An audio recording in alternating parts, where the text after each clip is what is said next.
orphelins, enfants de rue ou tout juste abandonnés. Pour la plupart, ils sont placés dans des maisons qu'on appelle des orphelinats. Aujourd'hui, dans ce nouvel épisode de l'Immersion, nous allons à la découverte de El Jiré de Sassa, un établissement spécialisé dans la prise en charge des enfants vulnérables. Quel est le quotidien d'un orphelinat? Comment les enfants y vivent? Quel est son fonctionnement? Autant de questions que nous aurons l'occasion de répondre dans ce nouvel épisode de l'Immersion. Alors suivez-nous pour une nouvelle aventure.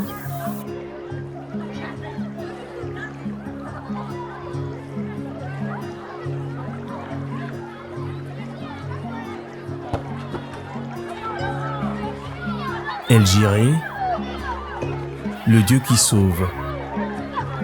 C'est le nom de ce centre d'accueil pour enfants abandonnés et défavorisés, situé à moins de 300 mètres de la Nationale 1 à Essassa, dans le premier arrondissement de la commune de Ntoum, au Gabon. Ce centre d'accueil pour orphelins et enfants vulnérables est un établissement qui, depuis 7 ans déjà, s'occupe des enfants de 0 à plus de 16 ans. À ce jour, l'établissement compte plus de 50 enfants, chacun d'entre eux ayant son histoire. Alors Julina, bonjour. Bonjour, Comment vas-tu? ça va? Ça fait combien d'années que tu es ici? 6 ans. 6 ans. Qui est venu te déposer ici? C'est ma mère. Elle m'a dit que je ne vais pas te déposer chez l'une de mes sœurs. Elle m'a pas dit que c'était l'orphelinat. Au début, c'était compliqué. C'était vraiment dur. Mais au fil du temps, je me suis habituée avec les autres. Donc ça va. Depuis l'enfance, L'enfance. Tu es arrivé ici, bébé? Tu fais quelle classe aujourd'hui? aujourd'hui je suis en quatrième. Tu es venu ici pourquoi? Tes parents sont venus te laisser ou bien tes parents sont décédés? Je sais pas. Tu veux même pas Moi, te- mes parents sont décédés la dernière fois.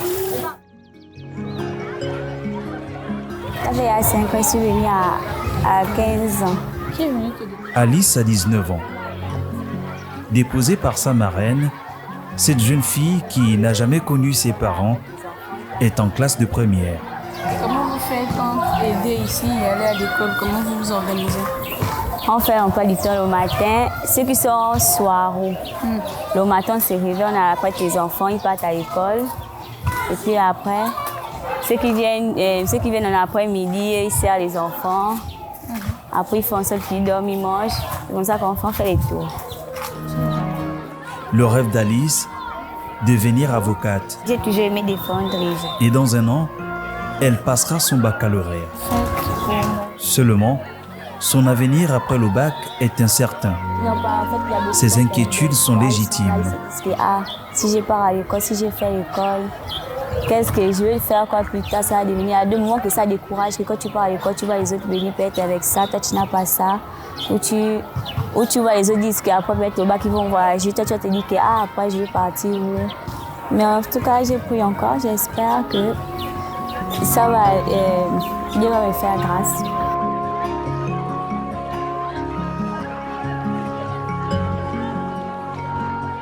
Comme beaucoup d'orphelinats, El Jiré vit en partie grâce aux actions des donateurs.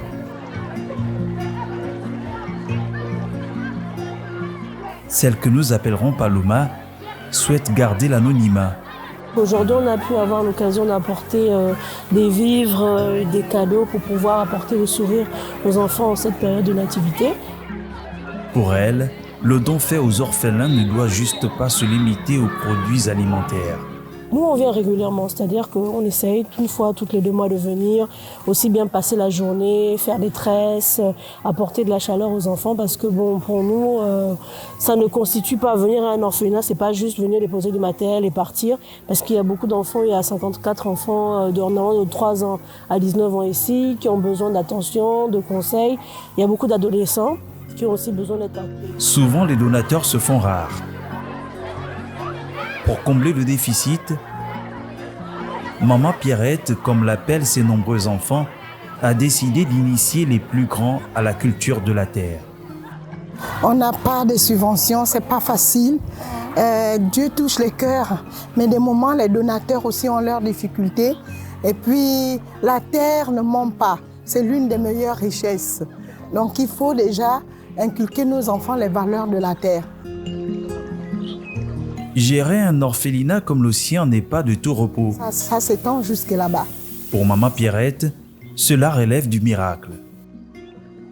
Dieu est au centre de cet orphelinat. Parce que depuis que cet orphelinat-là existe, c'est les prières de Dieu. Dieu touche les cœurs, les personnes de bonne volonté qui ont l'amour d'accompagner ces enfants qui n'ont pas demandé à être ceux qui sont. Nous n'avons pas d'accompagnement jusqu'alors. Et c'est notre souhait. Et c'est que nous attendons avec le nouveau gouvernement CTR, qui est dans la réinstauration des institutions. Parce que j'accompagne, moi je dirais que j'accompagne l'État. J'ai offert ces bâtiments parce que mon compte personnel pour accompagner ces enfants défavorisés qui n'ont pas demandé à être... Ici, tous les enfants sont scolarisés. Le plus gros problème reste le transport quotidien pour se rendre au cours.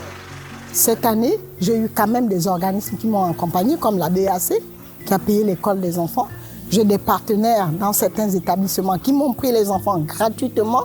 Je n'ai payé que les tenues et les frais d'inscription. La scolarité, je ne paye pas. Le reste, ce sont dans des lycées publics.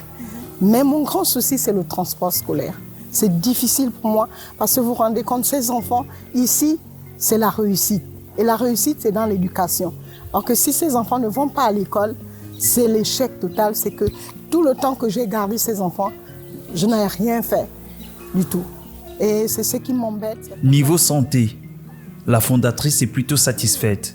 Beaucoup de points ont été pris en compte. Nous avons un docteur Aurélie, qui nous envoie les médecins chaque week-end. Elle-même vient une fois par mois parce qu'elle est pédiatre. Et nous avons le SAMU social, qui est là en permanence à la disposition des enfants. Est-ce que les enfants sont assurés CNAMGS? Comment ils font? Oui. Des soins? La CNAMGS était même là ce matin. De ce côté, les affaires sociales ont régularisé cette situation au niveau des orphelinats, que la CNAMGS prend la prise en charge des enfants à travers leurs attestations de placement. Constitué de 10 chambres, dont 5 pour les filles et l'autre moitié pour les garçons, d'une cuisine, d'une buanderie, d'un service psychologique et d'un terrain de jeu, le centre d'accueil des orphelins et des enfants vulnérables, El Jiré, souffre de beaucoup de manquements.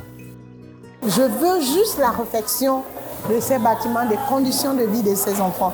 Ils n'ont pas un terrain pour essayer de se recueillir, jouer au basket. Ils n'ont pas de barrière.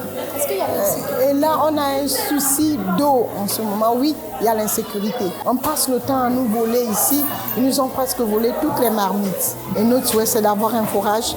Pouvoir laver les bébés, c'est difficile d'avoir l'eau ici, très difficile. Et c'est désormais vers les nouvelles autorités que la fondatrice de l'orphelinat se tourne pour la résolution des problèmes auxquels sont confrontés les enfants du centre.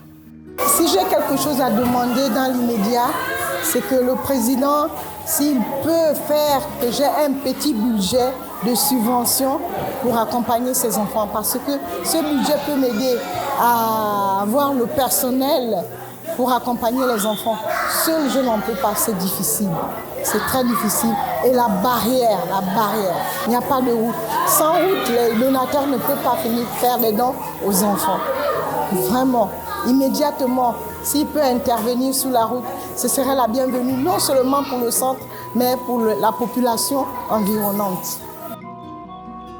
Une antenne de l'UNICEF fait régulièrement des contrôles dans ce centre pour s'assurer du bon fonctionnement de l'établissement et du respect du droit des enfants. On va d'abord du principe que le Gabon a ratifié la Convention relative aux droits de l'enfant. Ayant ratifié, le Gabon est tenu de respecter chaque droit que contient cette convention. Nous avons constaté que même dans les centres d'accueil, les droits de l'enfant peuvent être violés. C'est-à-dire qu'il y a des centres d'accueil, mais les enfants sont victimes de maltraitance, de violences verbales ou physiques. Or, le Gabon est tenu de respecter ces droits-là ayant ratifié la Convention. Avant, je collaborais avec elle de l'extérieur, je venais épisodiquement, mais depuis bientôt 2 semaines, je suis là presque chaque jour, parfois même la nuit, parce que pour observer le comportement de tout le monde la nuit parce que la journée on voit des choses et la nuit on voit d'autres choses. Voilà. Est-ce qu'on peut dire alors que le centre El Jiré répond aux normes de l'UNICEF ou il y a encore des choses à revoir? Bon, on ne peut pas dire que ce soit déjà parfait, hein, mais il y a cette volonté-là de bien faire hein, de la part déjà de la fondatrice du centre et surtout la volonté d'être accompagnée.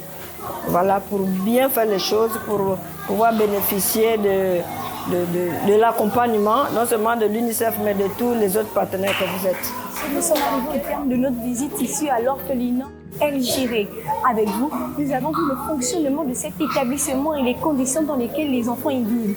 À très bientôt sur Gabon 24 pour un nouvel élément.